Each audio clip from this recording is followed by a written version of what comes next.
Bonjour, bonjour, bonjour, bonjour à tout le monde. Bonjour et bienvenue à l'émission Flash, activité du mois de l'histoire des Noirs Québec 2021 et projet. Pour commencer, je vais vous présenter d'abord quelques dames qui jouent un rôle important ici à Québec au niveau des activités culturelles, socioculturelles et aussi des hommes. Nous avons pour commencer avec nous Madame Sarah Méthode. Ensuite, nous allons écouter Madame Ruth Bansoba. Et nous avons aussi Monsieur Jean-Yves Osoro, que nous connaissons sûrement déjà. Si vous ne connaissiez pas, vous allez pouvoir le connaître. Un homme très engagé. Et quelqu'un qui fait un grand pas dans le monde des activités avec un très grand projet que je vous invite personnellement à écouter et à adhérer. Il s'appelle tout simplement Monsieur Steve Dagnon. On va en parler, on va parler des projets. Mais pour commencer, découvrons-les. Bonjour, Madame Sarah Méthode. Bonjour. Allô. Ça va bien? Oui, toi? Ça va très, très bien. Merci de nous rejoindre ici sur les plateaux de Diaspora Interaction. On sait que vous êtes une jeune très engagée, que vous faites partie du groupe Jeunes Leaders, un groupe qui est en train de prendre sa place ici à Québec. On sait aussi que vous faites partie de ce groupe qui organise demain l'une des activités phares du mois de l'histoire des Noirs ici à Québec, et ça se passera demain. Et on aimerait en savoir plus. Mais avant, est-ce que vous pouvez compléter votre description que je viens de faire et nous dire exactement, les jeunes leaders, qu'est-ce que vous avez prévu de faire demain? Oui, en fait, Jeunes Leaders, c'est, comme vous avez dit, un nouveau programme dans la ville de Québec qui a été créé par l'organisme 24 heures chrono. Nous, on œuvre avec la communauté, les jeunes de la communauté immigrante ici à Québec, et on organise des activités avec eux. Moi, mon rôle, j'ai été introduit dans le programme via les activités au niveau du basket. On fait des activités sportives et je suis une des coachs de nos jeunes. Et demain, on organise un très gros événement, c'est le Sommet de la jeunesse, en partenariat avec la table de concertation du mois de l'histoire des Noirs. Et on a l'occasion d'impliquer nos jeunes dans l'organisme. C'est vraiment une grosse activité qui va avoir lieu justement demain toute la journée de 10h à 19h. Une très longue journée demain pour ceux qui vont suivre ces activités. Ouais. On va en parler tout à l'heure, on aura sûrement des questions. Oui, j'aimerais prendre le temps de recevoir aussi une qui a un projet extraordinaire, mais ça vient plutôt aider le monde. C'est un projet de bourse. Elle s'appelle Madame Ruth et elle va sûrement compléter sa description, sa présentation. Bonjour Ruth, juste nous dire exactement qui vous êtes et exactement aujourd'hui, c'est quoi le projet Bourse Bansoba. Donc, bonjour tout le monde. Très brièvement, là, je suis déjà passée ici. En fait, je pense que certaines personnes me reconnaissent probablement. Dans le fond, j'ai récemment gradué en droit à l'Université d'Ottawa, en droit civil. Et donc, la bourse, ce n'est pas un projet, c'est déjà mis en place, en fait. C'est une bourse pour les étudiants noirs. En fait, c'est destiné à un étudiant noir par année, une bourse de 1 000 destinée à un étudiant noir à l'Université d'Ottawa, à la section de droit civil. L'objectif est très simple, en fait, il y en a deux, c'est d'encourager la communauté noire à envisager le droit comme plan de carrière. Donc, c'est souvent difficile de s'imaginer en tant que jeune noir de se voir avoir une carrière en droit, mais il faut savoir que non seulement il y a de la place pour les noirs, mais le droit amène à plusieurs avenues. Donc, peu importe ce que vous aimez, si vous prenez une carrière en droit, vous allez probablement vous trouver votre compte. Donc, grosso modo, c'est encourager les jeunes de la communauté noire à envisager le droit comme plan de carrière. Tu voulais dire quelque chose? Oui, j'ai hâte à vous poser une ou deux questions avant. Je sais que vous devez partir très, très vite, mais j'ai hâte à vous poser quelques questions avant que vous ne partez sur cette bourse parce que c'est beaucoup d'argent. Pardon? Prenez votre temps, j'ai le temps qu'il faut. OK, merci. Alors, on va prendre le temps de recevoir les messieurs. On va recevoir monsieur Jean-Yves Osoro, qui est un homme engagé, un homme qui est dans la culture, un leader de la communauté ivoirienne. Bonjour, monsieur Osoro. Juste nous présenter rapidement et puis nous dire exactement votre activité et dans le mois de l'histoire des Noirs. On sait que ce n'est pas la première fois. Alors, qu'est-ce que vous avez prévu cette année? Alors, bonjour Florent, bonjour tout le monde. Moi, c'est Jean-Yves Ossoro. Je suis le coordonnateur du comité des jeunes du Conseil panafricain de Québec. Moi, pour cette année, particulièrement, nous organisons la nuit du conte africain et québécois. Il peut continuer comme ça. En fait, au départ, c'était un concours de contes. Il faut dire que nous sommes à notre 3e édition. Puis les deux éditions précédentes, c'était plutôt un concours de contes africains et québécois. Mais cette année, avec la pandémie, et les jeunes ayant beaucoup souffert des mesures sanitaires et qui font beaucoup de sacrifices à ce niveau aussi, cela ne va pas sans répercussion. Donc, insoluble au niveau de cette jeunesse qui est sujette à l'angoisse, à la dépression et j'en passe. Donc, cette année, on a voulu présenter un projet de conte, la nuit de conte, pour les permettre, un temps soit peu, de voyager, d'arrêter le temps, d'échanger, de contourner un peu toute cette actualité difficile que nous vivons en ce moment à Québec et dans le monde entier. Donc, oui, une très belle initiative, car nous tous, autant que nous avons traversé notre jeunesse à travers des contes qui allaient de tradition à tradition et qui berçaient notre enfance. Nous avons hâte à écouter. J'aurai 2-3 questions pour vous tout à l'heure. Donc, on va recevoir rapidement M. Steve Dagnan, que j'ai eu le plaisir et l'honneur de rencontrer et que nous avons discuté sur son projet auquel j'adhère, auquel je suis vraiment actif et auquel j'invite les gens à adhérer. Monsieur Steve Dagnan, bonjour. Parlez-nous rapidement. C'est qui Steve et exactement c'est quoi Give Back to Africa? Merci beaucoup. Merci Florent. Et puis bonjour à tout le monde. Moi, c'est Steve Dagnan. Au fait, Steve Dagnan, c'est un jeune Africain qui vit au Québec depuis 2012. Depuis 2005, je travaille dans le domaine bancaire, donc la finance personnelle. Donc, aujourd'hui, je suis conseiller en gestion de patrimoine dans une institution de la place. Et c'est sûr que depuis un bon moment, au fait, je regardais un peu l'actualité, je regarde un peu ce qui se passe également au pays je me dis, si les gens avaient des moyens de trouver des financements pour financer leurs projets, les petits projets, peut-être que la vie serait autrement. Donc, au lieu que tout le monde essaye de voir la vie plus difficile et puis d'avoir avoir des difficultés à trouver, à joindre les deux bouts. Donc, aujourd'hui, j'ai pensé à ça. Et en même temps, l'histoire des Noirs, avec tout ce qu'il y a, j'ai eu beaucoup d'inspiration. Pourquoi? Parce que je me dis, on a une diaspora ici, au Québec, au Canada. Et dans cette diaspora-là, on a il y a plein de compétences, d'expertise aujourd'hui. Donc, comment aujourd'hui l'Afrique peut bénéficier aujourd'hui de ces expertises-là qui sont éparpillées dans le monde entier? D'où l'idée de Give Back to Africa, qui dit son nom.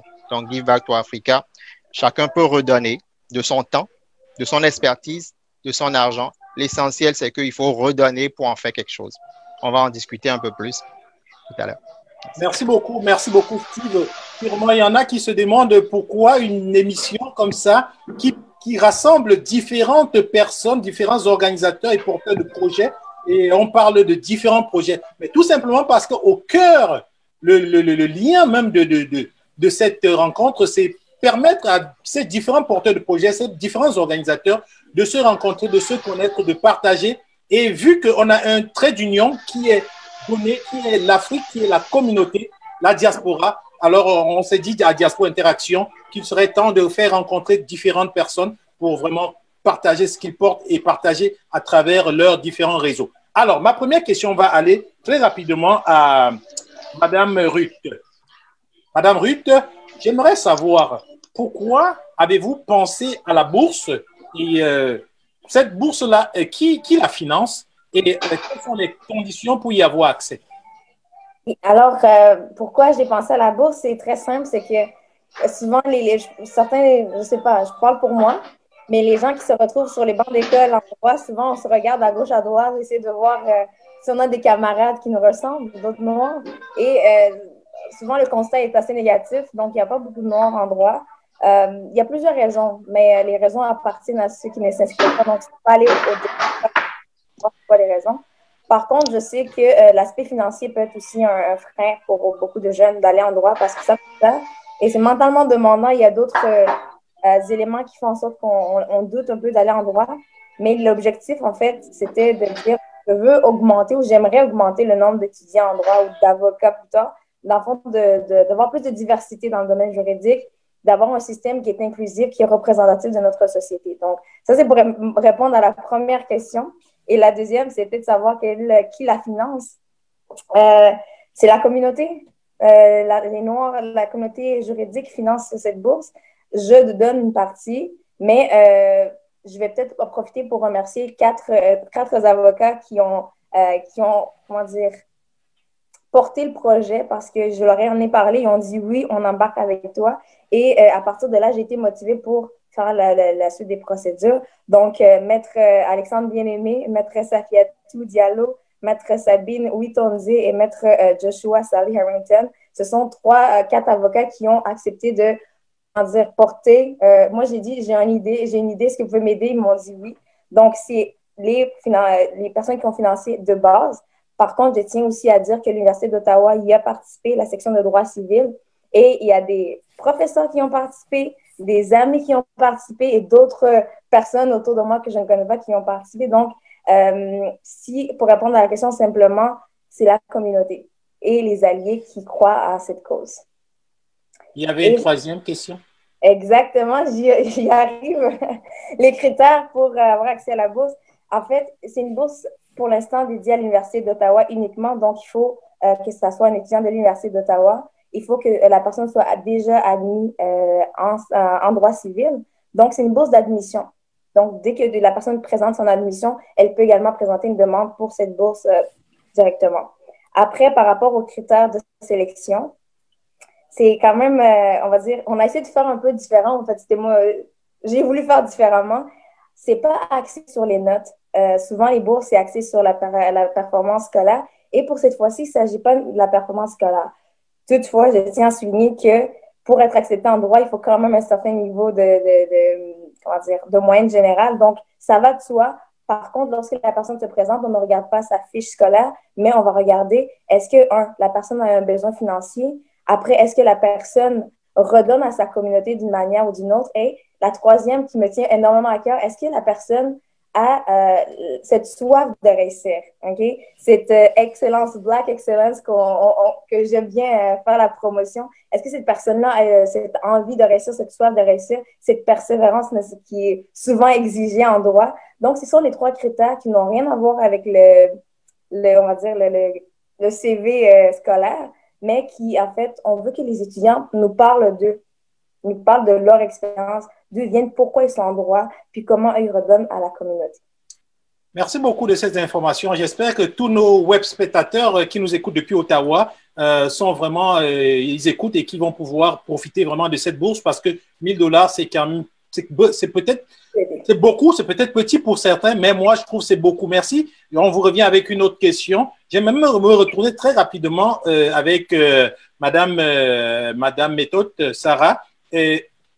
Jeune leader, je sais que demain, c'est une activité phare, à savoir une activité qui s'inscrit dans les activités du mois d'histoire des Noirs Québec 2021. Je sais que c'est une activité portée par les jeunes. Est-ce que le groupe est formé de combien de personnes et quelles sont les difficultés que vous avez rencontrées et quel est le message que vous pouvez envoyer actuellement à ceux qui ne sont pas décidés à suivre en ligne, bien sûr, cette édition? Oui, c'est une bonne question. Notre groupe de jeunes leaders est environ d'une 30aine de jeunes, mais c'est sûr que c'est pas tous les jeunes qui pouvaient participer. Donc, on a la participation d'environ d'une dizaine de jeunes. Et c'est sûr qu'une de nos grandes difficultés, ça a été le fait qu'on pouvait pas être en présentiel. Normalement, ça se fait dans des studios où les gens sont présents, puis il y a un public sur la place, mais là, on pouvait pas à cause de la pandémie. Donc, on voulait aussi trouver une solution pour que ça soit interactif parce que faire un Zoom toute la journée, ça peut être long et des fois un peu plate ou manque un peu plus d'énergie. Mais donc, on a essayé de faire ça vraiment de façon quand même originale. Comme par exemple, on a fait des capsules vidéo préenregistrées qu'on va pouvoir diffuser la journée de la présentation. Notre présentateur, notre animateur, c'est un jeune vraiment talentueux qui a une chaîne YouTube à lui qui va nous animer ça toute la soirée. Il y a trois volets, puis les gens qui peuvent pas l'écouter en live, il va être disponible pour le réécouter plus tard. Ils vont rester sur nos réseaux Facebook et Instagram aussi. Parfait. Merci beaucoup. Donc, pour ceux avis à tous ceux qui vont peut-être écouter ça risque d'être très intéressant. Je pense qu'il y a une invitée spéciale demain. C'est qui? Il y a plusieurs invités, il y a plusieurs intervenants de mémoire. Je ne pourrais pas m'en rappeler. On va nous revenir avec ça tout à l'heure. Oui, exact. Monsieur Osoro, dites-nous pour les comptes, est-ce que vous avez déjà une date exacte? On sait que c'est quelque chose qui est important. Ça nous permet de sortir de nos difficultés, de notre torpeur. Est-ce que, actuellement, quand est-ce qu'on va pouvoir regarder ça? Et quels sont les différents intervenants? Quel compte on va pouvoir écouter? Alors, merci Florent. Puis je pense que d'abord, je vais commencer par la première préoccupation que tu m'as posée. Comme tu le sais peut-être, et puis j'ai annoncé sur mon site Facebook, il y a eu un problème technique qui a fait que l'activité n'a pas pu se tenir dans le fond le 12, c'est-à-dire hier précisément, hier soir. Donc, actuellement, nous sommes en discussion avec les membres du COPAC et aussi un représentant de la table de concertation pour que ça puisse se faire cette semaine. Donc, je pense qu'on est en train de discuter et puis jusqu'à ce soir, on verra avant la fin de la journée, bien la soirée, on va trouver un jour précis pour ça. Et la deuxième chose, c'est de dire que je vais d'abord éclaircir un point là. Tantôt, tu as parlé de quand tu étais petit, on a fait les comptes, tout ça. Mais ce que j'apporte, comme tu me connais, moi, quand je rentre dans quelque chose, c'est toujours pour apporter une innovation, apporter un petit plus. Les comptes, c'est pas seulement pour les enfants. C'est vrai, il y a des comptes pour les tout petits, mais je tiens à te dire aussi qu'il y a les comptes pour les tout grands, si j'ai pu m'exprimer ainsi. Donc, ce que je fais comme événement avec la nuit des comptes africains et québécois, c'est vraiment d'inviter, c'est un compte, en tout cas, c'est des comptes qui s'adressent à tous les paliers du public, c'est-à-dire aussi bien aux enfants, aux grands et aux adultes. Tu comprends? Alors, ça veut dire, c'est quelque chose qui est très important pour nous, que ce soit dans la société québécoise, dans la société africaine. Surtout en Afrique, le conte, c'est un canal par lequel nos arrière-grands-pères et grands-parents éduquaient leurs enfants et puis leurs petits-fils. Tu comprends? Alors, donc, cette année, effectivement, nous avons 5 compteurs de différentes nationalités. Nous avons un compteur kabyle qui vient de l'Algérie, on va dire comme ça, et c'est M. Wamed Ben Younes qui vient récemment de publier son premier roman, et c'est très, très, je n'ai pas le titre en tête, mais il y aura Ben Younes, comme j'ai dit, un conteur kabyle qui est à Québec depuis plusieurs années, qui fait des contes aussi extraordinaires. En plus de lui, vous avez aussi un conteur québécois. Cette année, nous avons choisi la personne de Pascal Picot-Larouche, qui est un éducateur, qui enseigne aussi, qui est beaucoup dans un milieu, qui est toujours dans un milieu avec les jeunes, qui donne des cours d'histoire dans des établissements de la place ici à Québec et qui est artiste, chanteur et tout ça. Après lui, vous avez un conteur centrafricain qui est Rodrigue Barbé, qui a un PhD en théâtre. Donc, c'est quand même des gens qui sont charismatiques, qui connaissent ce que ça veut dire faire des contes. En plus de ça, vous avez aussi un conteur malien qu'on appelle Wassolo Drini, qui s'est fait communément appeler Tonton Idriss. Tonton Idriss, effectivement. Et après lui, vous avez un dernier conteur, qui est un conteur ivoirien, qui s'appelle Hilaire Tam Tam. Donc, cette année, je vais te dire que, en principe, mon événement, il s'est fait en 2 parties. Il y a une première partie qui est destinée aux comptes professionnels et il y a une deuxième partie qui se faisait comme un concours de comptes en pays. Mais cette année, du fait de la pandémie, on a seulement privilégié l'aspect avec les compteurs professionnels. Wow. Donc, on va être gâtés. J'ai vraiment hâte à ça. Et j'espère que tout notre public et nos spectateurs vont pouvoir goûter à tous ces contes venus de différentes sphères, venus de différents pays. Maintenant, on va se retourner vers Monsieur Steve Dagnon. Monsieur Dagnon, Oui.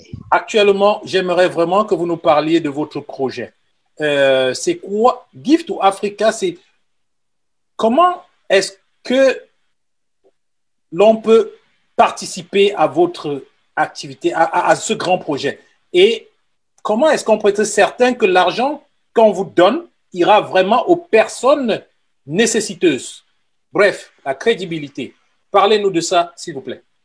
OK, merci beaucoup. Au fait, Give Back to Africa, c'est un projet au fait que j'ai mis en place pour venir, au fait, comment je vais dire, aider un peu les personnes qui sont dans le besoin, mais vivant en Afrique, en priorité. Moi, déjà, au fait, je le faisais déjà un peu de façon personnelle via le groupe,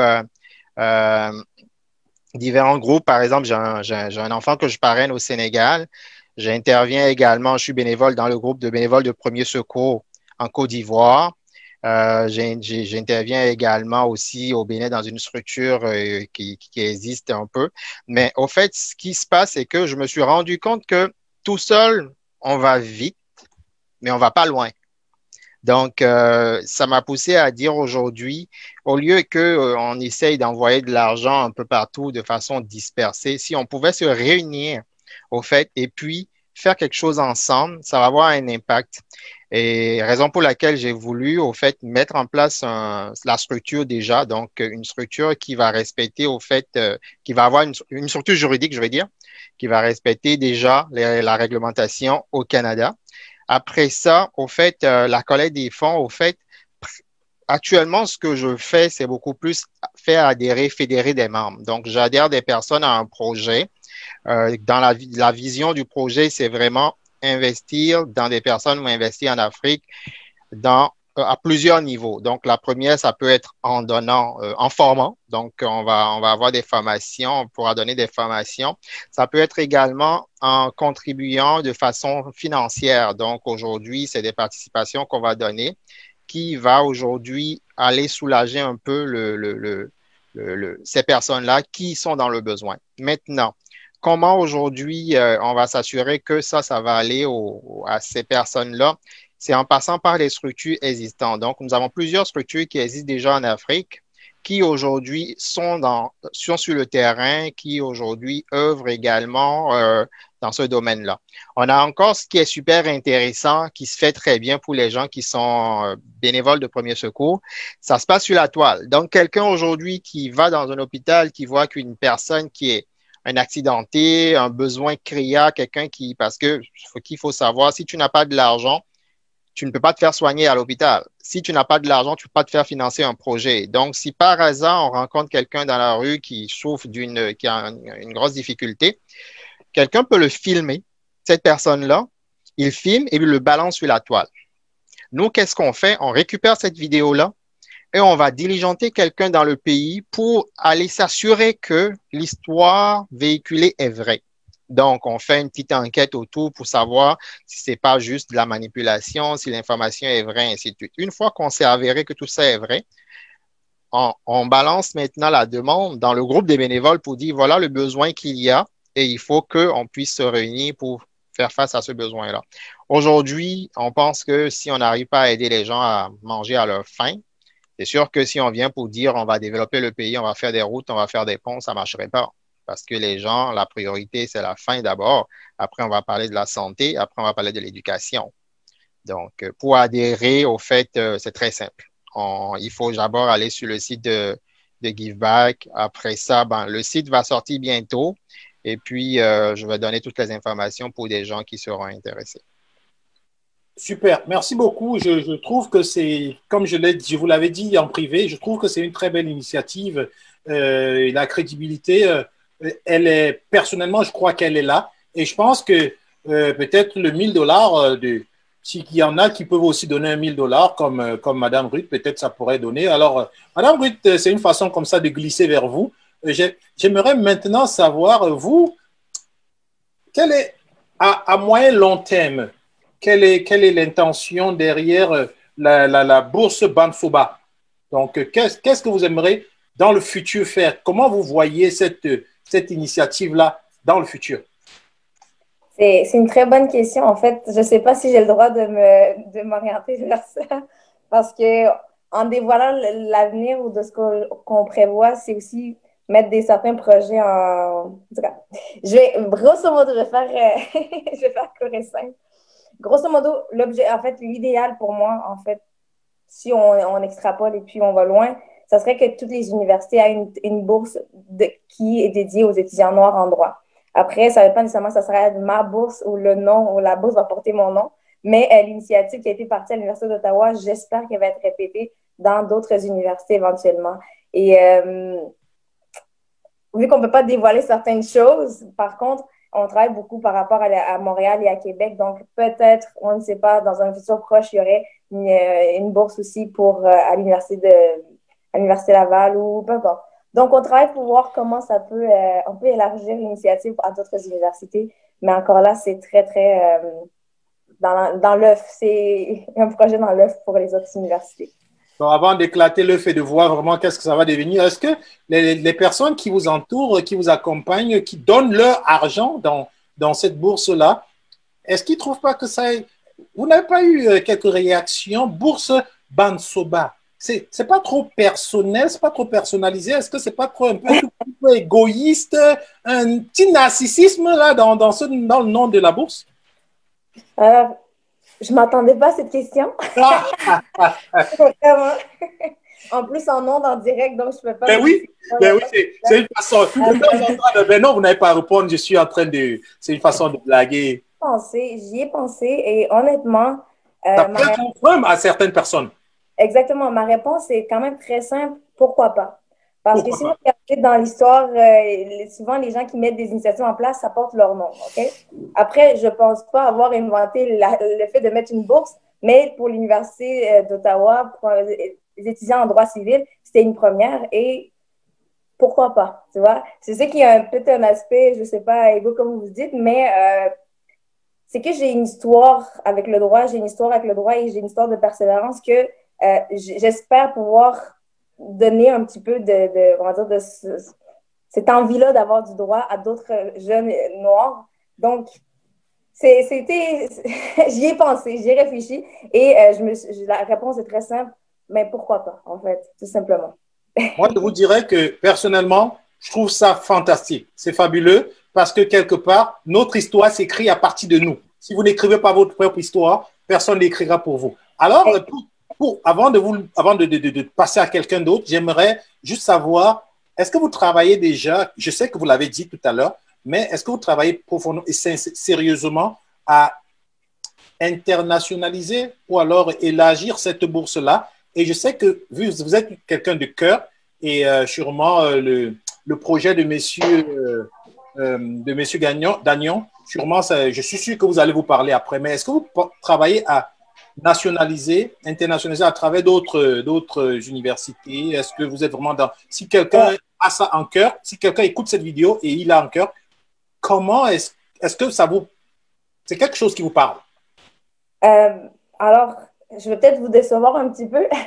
Le mot international n'est pas venu dans n'a pas traversé l'esprit de rendre la bourse internationale.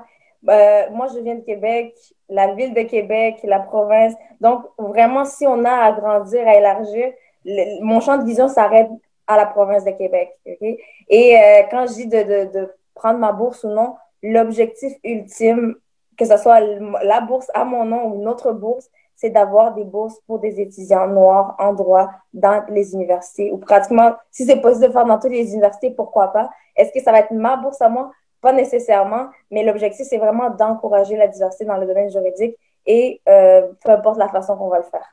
Est-ce qu'il y a des chances que cette bourse grossisse? Bonne question. Est-ce qu'il y a des chances? C'est vraiment très, très, très difficile à dire présentement parce qu'on compte beaucoup sur les donateurs pour augmenter le montant ou pour, ne serait-ce que la perdurer sur les années, dans le fond, avoir plusieurs années. Donc, s'il y a une chance qu'elle grossisse, moi, ce que j'ai tendance à dire, c'est que à chaque 5 ans, ça serait idéal de célébrer ça en grand. Mais tout, encore une fois, dépend des gens qui donnent. Et j'en profite pour être en ondes pour dire aux gens qui entendent cette émission et qui veulent contribuer, qui veulent améliorer, qui veulent augmenter la diversité dans le domaine juridique, n'hésitez pas à donner. Éventuellement, je vais, en fait, vous directement marquer Bourse Bansoba sur Google. Vous allez trouver le lien directement pour faire les dons. Et tous les jeunes qui écoutent l'émission, à qui ça leur intéresse, d'aller jusqu'à l'Université d'Ottawa pour s'inscrire, marquez Bourse Bansoba, la mission Bansoba. Vous allez avoir le lien également pour vous inscrire. Donc, les projets, moi, je n'ai pas de limite dans ma tête. Les seules limites qu'on me pose, c'est les limites réelles. Donc, tant qu'il y a de l'argent, tant que les gens donnent, franchement, je peux juste voir que ça va grandir et qu'on va se développer de plus en plus. On en parlera sûrement d'ici 5 ans parce que je pense que Diaspora sera toujours là, la Bourse Bansoba sera toujours là. Et je suis sûr que ceux qui écoutent cette émission, je suis certain que ça va germer. Il y a des choses qui vont sortir de là. J'en suis convaincu. Alors, on va continuer avec une autre dame, Madame Méthode. Bon, alors, Madame Méthode, on aimerait comme ça savoir rapidement, demain, est-ce qu'on a une articulation de l'événement? Est-ce qu'on peut avoir l'articulation? La programmation. Pardon? La programmation. Oui, très rapidement, pour que s'il y a des points plus importants, moins importants, pour ceux qui écoutent, les gens pourront choisir quoi suivre. Oui, c'est une bonne question. L'activité est divisée en 4 blocs. On a un bloc le matin qui va être vraiment consacré à présenter notre organisme Jeunes Leaders. Puis c'est justement, nous, notre but comme organisme, c'est de développer les jeunes de la communauté, développer leur potentiel, développer leurs compétences. Donc, c'est vraiment eux qu'on a mis de l'avant. Durant l'été, on a fait différentes activités, ateliers musique, danse, sport.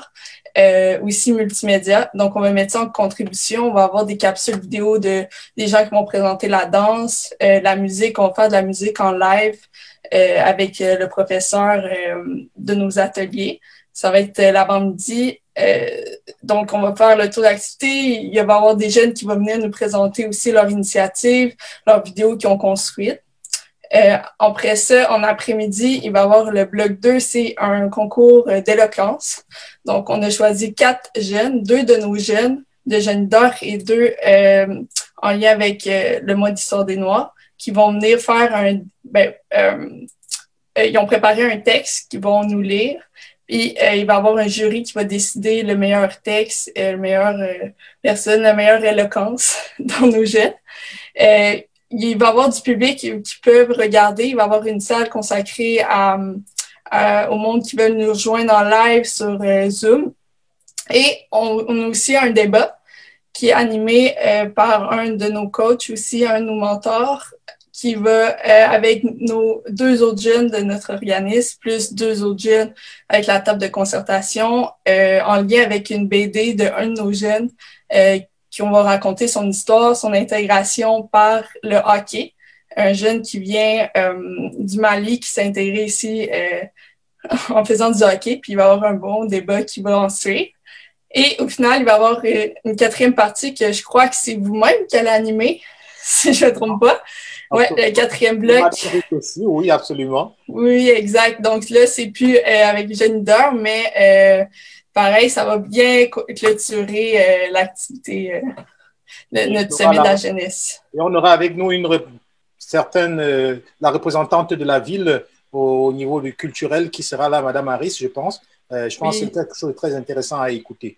Ouais, donc, merci vraiment. Ça permet aux gens d'avoir une belle vue, comme ça, avoir une vue panoramique de ce qui va se passer. Monsieur Osoro, avant de passer au dernier mot tout à l'heure avec tout le monde, j'aimerais que vous nous dites un peu comme ça, est-ce que ça a été difficile de rassembler autant de belles personnalités qui travaillent, qui sont vraiment dans le domaine de l'art? Et puis vous, comment voyez-vous dans le futur cette activité, l'activité des contes? Alors, je m'aperçois qu'il y a 2 aspects dans votre question, comme d'habitude, Florent. Toujours cette agilité, cette subtilité de nous envoyer ça, cette balle-là que je vais te retourner parfaitement bien, je me connais plus ça. Alors, donc, le premier aspect que tu as dit, ça n'a pas été compliqué. Parce que quand on parle de contes, quand on parle de culture, il y a des gens dans la belle ville de Québec, il y a des passionnés, il y a des professionnels, il y a des talents, des conteurs. Donc, tout ce monde-là est là. Et ça prend quelqu'un pour pouvoir, comment on appelle, les agglutiner, c'est-à-dire qu'ils puissent les rassembler et puis leur donner cette possibilité d'expression-là. Et c'est ce que je dis pas que je suis le meilleur faiseur, mais j'essaie d'être un trait d'union entre la culture, pour parfaire tout ça, pour que les vraies valeurs soient à la bonne place. Et les gens de la culture, ça représente la diversité, ça représente la joie. Et la ville de Québec, c'est une très belle ville qui mérite vraiment cette diversité, qui mérite d'avoir tous ces acteurs, toute cette, comment on appelle, tout cette, il a été dit, chapelet de conteurs. Donc, ça n'a pas été difficile. Dès que je les ai contactés, ils ont tout de suite donné leur accord, leur aval, et puis les choses sont allées d'elles-mêmes. Donc, c'est la passion qui nous guide. Et je vais te dire comme ça, que ça soit eux, que ça soit moi, c'est la passion qui nous réunit. Il n'y a que ça, là. Ça, c'est le premier aspect de ta question. Et le deuxième volet, ce que j'ai envie de dire dessus, en ce qui concerne l'avenir, on ne sait pas, parce qu'avec la pandémie déjà, parler d'avenir, c'est incertain, même s'il faut le prévoir. Ça, c'est ce que je peux te dire d'abord. Et deuxièmement, c'est une activité que je vais voir grandir, bien sûr, avec ta contribution, ta participation. Tu as toujours été là, et puis tu es quelqu'un de très indispensable. On a besoin de ton équipe aussi de diaspora. Donc, je sais qu'en matière de culture, nous sommes bien protégés. Nous avons tous les instruments à Québec pour avoir cette visibilité. Diaspora est là, Diaspora joue un grand rôle. Mais il y a aussi, au niveau de la ville de Québec aussi, il y a aussi les médias, et choses, comment on appelle, provinciaux et peut-être fédéraux qui sont là. On veut de tout là. Puis tu es là, ensemble, on va réfléchir à ça. Merci vraiment de ce retour d'ascenseur. C'est un privilège et un honneur pour Diaspora d'être là et vraiment de vous accompagner parce que vous êtes des étoiles qui ont besoin vraiment de cette grosse vitrine-là et Diaspora sera toujours là autant que possible pour vous accompagner. Merci de cette réponse très éclaircie qui va comme ça donner une vue à tous nos spectateurs pour comprendre qu'ici à Québec, il y a de la culture qui gît et qui va vraiment éclore très, très fort et aussi longtemps pour la diaspora. Alors, maintenant, avant la dernière prise de parole de chacun, j'aimerais poser ma question à M. Dagnon. Monsieur Dagnon, Give Back to Africa. On sait que c'est un projet qui vous tient à cœur. On sait que c'est un projet qui va sûrement réussir. Quels sont actuellement les ingrédients qui vous manquent le plus? Si quelqu'un vous écoute actuellement et qu'il se dit, qu'est-ce qui lui manque et que je peux apporter? Qu'est-ce que vous direz? Je dirais, au fait, ce qui manque vraiment, c'est le temps. Quand je dis le temps, au fait, moi, je travaille en temps plein et puis j'ai des membres qui sont derrière moi. Donc, quand on parle d'un projet comme ça, je vais donner un peu l'objectif de Give Back, c'est on veut aller chercher 100 000 membres. 100 000 membres, au fait, et on veut le faire en 5 ans. Donc, c'est beaucoup de choses en même temps qui doivent se faire. Et puis, on veut également, au fait, avoir de la visibilité, mais de la bonne visibilité. Donc, on veut flirter avec des bonnes personnes. On veut également toucher là où le bas blesse surtout parce que on sait que on en a besoin, l'Afrique en a besoin et les personnes en ont besoin. Donc, aujourd'hui, c'est vraiment, quand il y a beaucoup de gens qui me parlent, qui me disent, oui, c'est intéressant, mais comment on peut s'assurer que ça va se faire correctement? La seule chose que je dis, associez-vous à nous. On va travailler ensemble parce qu'aujourd'hui, si vous doutez, oui, je comprends que le propre de l'homme, c'est de douter, mais oui, associez-vous à nous. Donnez-moi juste 2 heures de votre temps par semaine.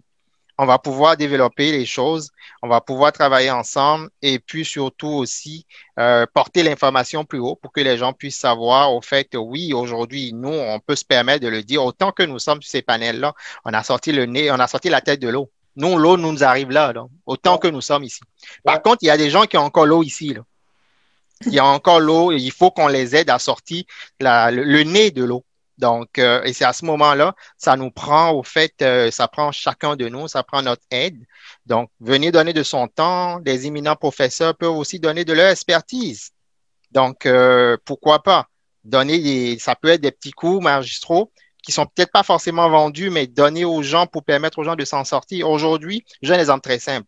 Quand on veut faire quelque chose, on va regarder sur YouTube pour voir comment ça se fait. Aujourd'hui, parfait. Pourquoi aujourd'hui, nous, on ne pense pas forcément à mettre aussi ces petites choses-là aussi en ligne pour permettre aux gens de l'autre côté de pouvoir apprendre à faire des choses, peut-être via le web ou de façon volontaire, et puis je le fais pour tout le monde, comme ce que tu es en train de faire aujourd'hui. Tu mets une émission en place, les gens échangent, on échange des coordonnées, mais on est toujours en train d'attendre qu'il y ait un retour ou qu'on paye une heure ou qu'on paye quelque chose. C'est vrai, mais à un moment donné, moi, je me dis la philanthropie, il faut peut-être l'avoir dans l'âme aussi. La philanthropie, il faut l'avoir dans l'âme. Ça, c'est une belle façon de terminer la phrase. Maintenant, on va aller à notre dernier tour avant le mot de fin. Le dernier tour avant le mot de fin, ce sera simple. J'aimerais d'abord saluer tous les partenaires de Diaspora Interaction et tous vos partenaires à vous. Et pour Diaspora Interaction, je salue la table concertation. Je vais saluer bien sûr le restaurant La Calebasse, Maître Mouvanira, Serge, Maître Stéphane Harvé et bien sûr le jeune Bertrand Naon et bien sûr toutes les personnes et toute mon équipe aussi que je salue. Et d'ailleurs, demain, en passant, demain, ne manquez pas aussi de 14h à 15h30, il y a une très très belle table ronde aussi qui est organisée par Diaspora Interaction, le média de la diversité, de la diaspora, l'inclusion et du vivre ensemble au Québec, qui va rassembler le directeur général du Centre-Ri 2000, M. Benoît Songa, qui va rassembler M. Franz Benjamin, qui est le député de Vio et qui est vraiment une personnalité politique très, très connue et très, très prisée et qui, bien sûr, est très engagée, qui va aussi recevoir Madame Déborah Cher-Enfant, qui est elle est la présidente de la Jeune Chambre de commerce à Montréal. Elle est aussi une blogueuse et elle a été aussi une artiste, je pense très bien. Et on a aussi Madame Annie Kwecho Gamo, qui est la présidente fondatrice de Code F et qui est une femme très engagée et qui est d'ailleurs un entrepreneur qui est quand même connu dans la sphère culturelle de la province du Québec. Et bien sûr, on aura aussi M. Charles Madet, qui est l'ancien président de l'association haïtienne. Donc, ces 5 personnes-là seront sur la table pour parler de leur expérience. Et c'est quoi? Le titre, c'est les enjeux de l'engagement citoyen dans les communautés culturelles au XXIe siècle. Donc, ils vont, à partir de leur exemple, nous prouver combien c'est important de s'engager. Et bien sûr, au niveau de la modération, demain, on aura le privilège d'avoir Madame Mélanie Zimmerman, qui est la consul générale des États-Unis. Donc, c'est vraiment un rendez-vous à ne pas manquer. Voilà. Pour terminer, ma dernière question, je vais commencer par Madame, bien sûr, Madame Ruth. Le mois de l'histoire des Noirs pour vous et la table de concertation du mois de l'histoire des Noirs à Québec. Un petit mot. Je pense que, en fait, vous avez dit petit mot et c'est très difficile de réduire un mot au complet, l'histoire au complet en un petit mot, mais très rapidement, je pense que c'est le temps comment dire, d'être fier de notre culture, d'être fier de d'où on vient, d'être fier de notre langue, notre nourriture, d'être fier tout simplement. Je sais que l'histoire est souvent lourde dans le sens qu'on a eu on est reconnu d'avoir un passé assez lourd, difficile, mais nous sommes dans un ère où tout est possible, surtout au Canada. Je peux pas m'empêcher de le dire, au Canada, toutes les possibilités, les portes sont ouvertes. Donc, c'est aussi une occasion de peut-être faire une petite remise en question de quand je suis arrivée, où est-ce que je suis rendue et où est-ce que je veux aller. C'est important de faire ce cheminement-là parce qu'il ne faut pas stagner sur le neutre. On a des occasions, des opportunités. Il faut aller plus loin, il faut pousser. On a des alliés à gauche, à droite qui nous soutiennent, donc il faut aussi aller les chercher. Et en terminant, c'est aussi un moment, je pense, puis souvent on ne le dit pas, peut-être que certaines personnes ne seront pas d'accord, mais ce n'est pas très grave. C'est aussi le temps de se remettre en question en tant que communauté. Qu'est-ce qu'on fait pour notre communauté? Est-ce qu'on redonne? Est-ce qu'on redonne pour notre communauté? Qu'est-ce qu'on fait en termes OK, toi, tu es rendu là, qu'est-ce que tu redonnes? J'ai vu Back to Africa qui vient me chercher, vraiment, chapeau pour ce projet. Et je le savais. Pardon? Je le savais. Non, exact, ça vient me chercher. Donc, c'est important de se remettre en question sur qu'est-ce qu'on fait et je peux pas m'empêcher de ne pas le dire. L'aspect juridique est très, très, très important pour l'avancement d'une communauté, ne serait-ce que de connaître ce droit, exercer ses droits, parce qu'on se plaint beaucoup. J'ai vu beaucoup d'événements sur les médias qui ont choqué un peu le public. C'est bien qu'on soit choqué, mais qu'est-ce qu'on fait par rapport à ça? Et donc, moi, si je peux lancer un message à ceux qui nous écoutent, si jamais vous avez des choses qui vous choquent, si vous-même êtes victime et si vous ne faites rien que les dénoncer sur les médias, prenez action au complet. Dénoncez, oui, mais dénoncez à la bonne personne qui va pouvoir prendre action. Donc, le mois de l'histoire des Noirs, pour conclure, soyons fiers de nous, d'où on vient, mais aussi regardons vers l'avenir de qu'est-ce qu'on peut faire et comment on veut se réaliser au Canada et au Québec. Donc, voilà. Merci beaucoup. Un beau petit mot qui résume beaucoup de choses, franchement. Un beau petit mot. Alors, Madame Méthode, Sarah, un petit mot, le mois de l'histoire des Noirs. En fait, quels sont les organismes qui accompagnent les jeunes leaders? Et puis, un petit mot sur le mois de l'histoire des Noirs et la table de concertation. Et nous, on a un très grand partenaire qui est le Centre RIS 2000, qui nous aide beaucoup dans nos projets, qui nous soutient énormément, qui est aussi en partenariat avec le Sommet de la jeunesse. C'est vraiment un organisme qui nous tient à cœur. Il y a aussi la Banque des Jardins de Sainte-Foy qui nous soutient beaucoup. On les remercie aussi. Puis moi, pour ma part, le mois d'histoire du Noir, je fais pas partie de la communauté en tant que telle, mais j'accotoie de plus en plus avec mes implications, mon travail. Puis c'est vraiment une occasion à saisir pour aller découvrir l'histoire des Canadiens noirs ici au pays.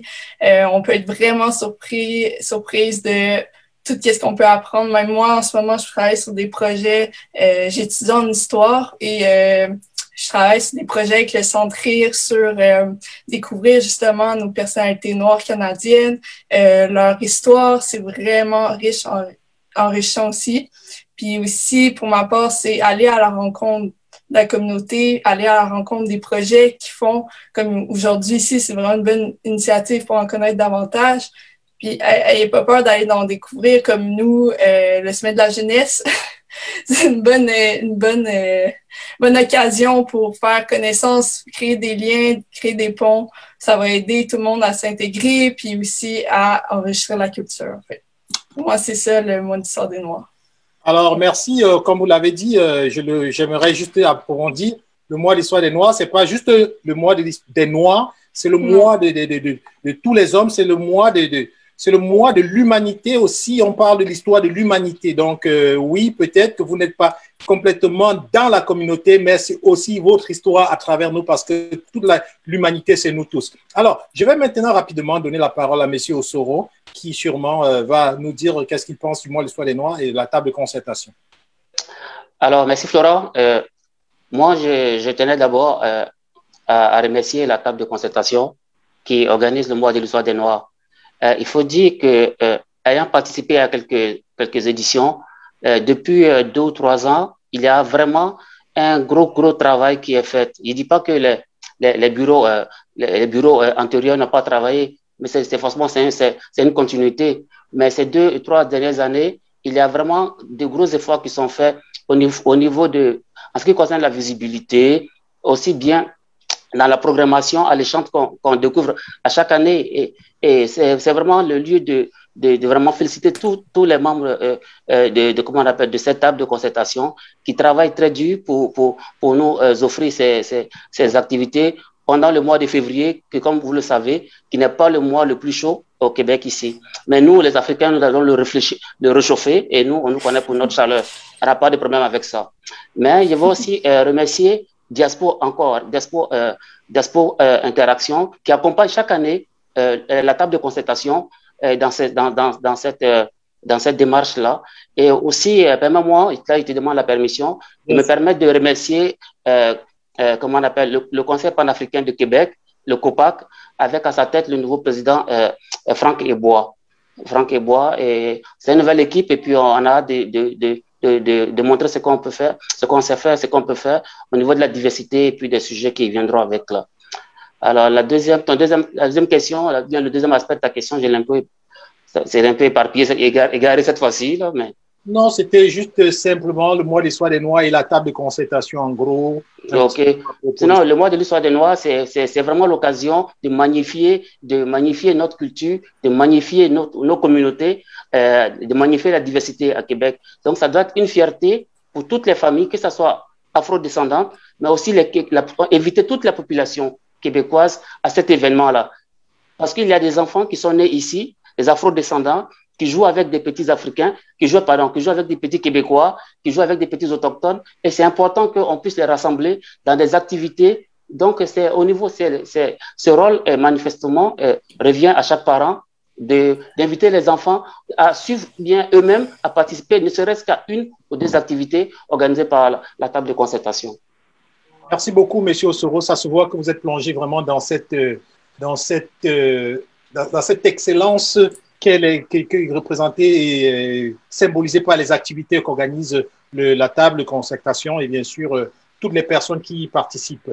Alors, bien sûr, je salue aussi les actions du COPAC et je salue bien sûr les actions de son président, monsieur Ebois, Franck, qui mène bien son bateau. Alors, je vais maintenant m'adresser à monsieur Davignon, monsieur Steve, justement l'histoire des Noirs et la table de concertation, en un mot. Merci beaucoup. Dagnon, au fait, je comprends. Ce que je veux dire, c'est juste que le monde de l'histoire des Noirs, c'est super intéressant de ne pas s'oublier, donc de rappeler un peu notre culture et puis de le rappeler également à nos enfants parce que moi, par exemple, j'ai eu un garçon ici qui a jamais encore mis pied en Afrique, donc c'est important pour lui. Quand il regarde, c'est la savane, il veut connaître la culture, il veut connaître comment ça se passe, donc c'est important pour nous de se replonger également dans cette culture-là, donc que ça soit la diversité culturelle, que ça soit nos habillements, que ça soit nos repas ou ainsi de suite. De partager également cette culture avec l'environnement, avec le monde dans lequel nous vivons. Ici, au fait de pouvoir également épouser aussi la culture québécoise ou la culture canadienne, dépendamment de dans quelle province nous vivons, partager. Et puis parce qu'on a fait ce choix d'immigrer, donc accepter ce partage-là et diluer aussi, sans perdre au fait notre originalité. Donc, ça, c'est un peu ça. Maintenant, pour la table, je ne connais pas trop. Je ne vois pas vraiment qu'est-ce que je dois dire par rapport à ça, mais ce que je peux dire en mode fin, tout simplement, c'est vraiment ce qu'il faut aussi ne pas oublier, c'est, oui, il faut se rappeler de qui nous sommes, qui on est, mais il faut aussi, comme l'a dit au fait Maître Rude, au fait se lever la tête pour voir qu'est-ce qu'on veut faire demain et qu'est-ce qu'on fait aujourd'hui. Il ne faut pas qu'on se laisse sur des belles paroles. Faisons des choses ensemble et comme je l'ai dit, seule, elle ira peut-être vite, sûrement pas loin. Donc, c'est pourquoi elle ou moi ou Yves, Jean-Yves, on veut tous avoir le monde derrière pour aller plus loin. Donc, plus loin, ensemble, on ira plus loin et on fera des belles choses. Merci. Alors voilà, sans plus de fioritures, je vais vous donner quelques secondes pour le mot de fin. On commence par Madame Sarah. Oui, je vais juste rappeler aux gens de suivre notre Sommet de la jeunesse en partenariat avec la table de concertation. On a vraiment travaillé fort pour faire un événement dynamique malgré la pandémie, malgré le live. Ça va être super intéressant. On met nos jeunes en valeur. Il y a beaucoup de talent. Allez découvrir ça. C'est demain pendant une partie de la journée. Allez sur Centrir 2000 sur le Facebook, sur Jeune Leader, 24 heures chrono, table de concertation. Vous allez trouver les infos. Merci beaucoup pour l'invitation. Ça fait très plaisir. Merci beaucoup d'avoir été là, d'avoir accepté et de bien sûr nous avoir donné des informations très intéressantes. Madame la Bourse. J'adore. J'ai eu droit à Madame la Bourse et Maître, juste pour c'est important parce que c'est très carré le droit. Je ne suis pas encore maître, donc je ne peux pas m'approprier le titre. Par contre, probablement futur dans les très, très prochainement. Mot de la fin, je ne vais pas me répéter. Merci pour l'invitation, premièrement. Et j'aimerais quand même rappeler l'objectif de la bourse qui est d'encourager les jeunes de la communauté nord à envisager le droit comme plan de carrière. Il y a de l'espace, il y a différents domaines. Je suis sûre que si vous avez déjà pensé au droit, vous avez votre place dans le domaine juridique.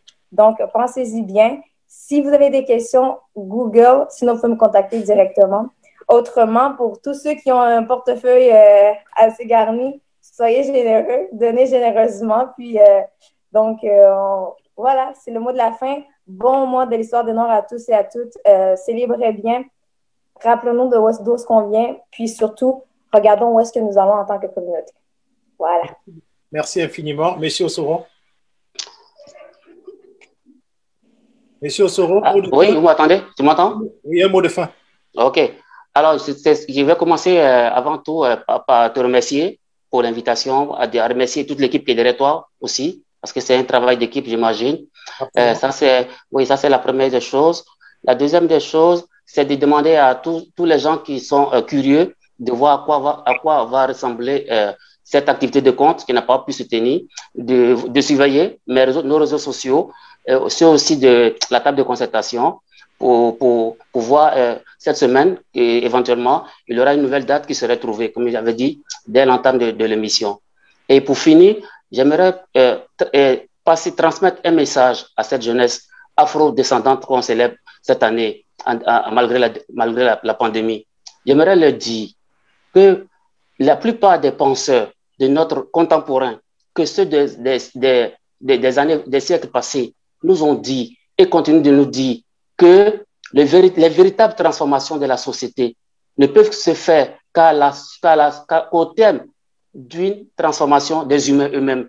Et Gandhi a dit, soyez le changement que vous voulez voir dans le monde. Donc, c'est à eux de prendre les places, Florent. Nous, on pourra seulement parler des thèmes des racismes, des discriminations. Mais une chose est d'en parler, une autre chose est de prendre sa place, de chercher là où se trouve le pouvoir d'agir. Parce que moi, c'est ça, la sociabilité, la coopération, la collaboration entre Québécois, Africains, entre Québécois et toutes les autres communautés. C'est les jeunes Africains, les jeunes afro-descendants qu'on célèbre cette année. C'est à eux de prendre les places. C'est à eux de ne pas s'asseoir pour parler seulement des racistes. Il faut aller chercher les autres.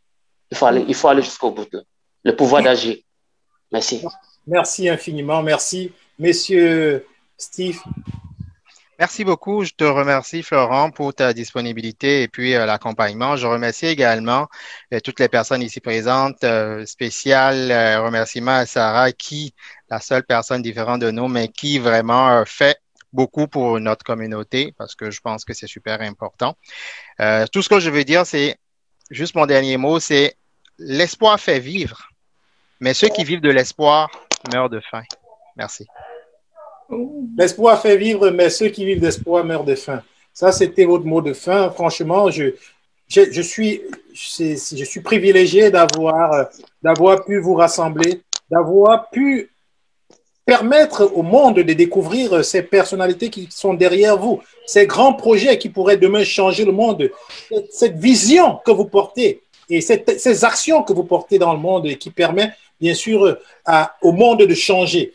Comme l'a dit tout à l'heure Osoro et comme l'avait dit Gandhi, soyez le changement que vous voulez. Nous devons porter une action pour que ceux qui nous suivent portent action et que ça puisse se transmettre de génération en génération en génération et que le changement puisse arriver un jour, car le changement est là. C'est à nous de le prendre en main et de continuer avec. Alors, pour terminer, merci à tous les téléspectateurs, à tous ceux qui nous accompagnent, à toutes les personnes qui portent des actions pendant ce mois de l'histoire des Noirs 2021. Je veux remercier tous les présidents de la table de concertation. Je commencerai bien sûr par saluer la récente et tous ceux qui sont venus avant elle et bien sûr toute l'équipe de la table de concertation. Et puis, j'invite toutes les personnes qui écoutent cette émission à partir de se connecter demain pour suivre plusieurs activités. Demain, il y aura Frantz Fanon organisé par le COPAC. Il y aura aussi le racisme systémique psychosocial organisé par le même organisme.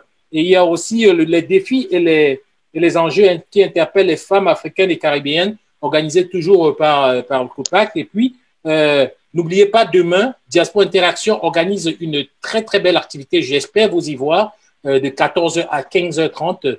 Et on va pouvoir parler de l'importance de l'engagement, des enjeux de l'engagement citoyen dans les communautés culturelles.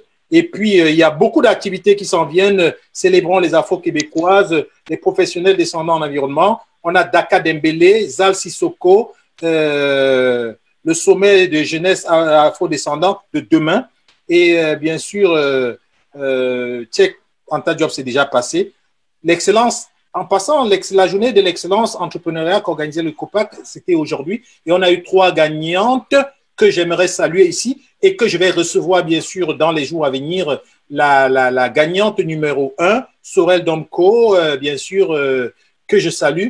La gagnante numéro 2, oui, elle s'appelle Lydie, qui était gagnante numéro 2. Et la gagnante numéro 3, son nom, Vanina Rome. Donc, je salue Vanina Rome, je salue Lydie et je salue des condiments, bien sûr, et je salue aussi Madame Sorel Domko. Merci infiniment. Je pense que c'est sur ces mots que nous allons terminer. J'invite tout le monde, s'il vous plaît, à aider le monde, adhérer au projet Give Back to Africa, adhérer au projet la bourse de Bansouba et puis participer aux activités. Merci infiniment. On va se quitter sur ces mots. Je vous dis bonne journée et puis à très bientôt. Soyez des nôtres demain. Alors, bye bye.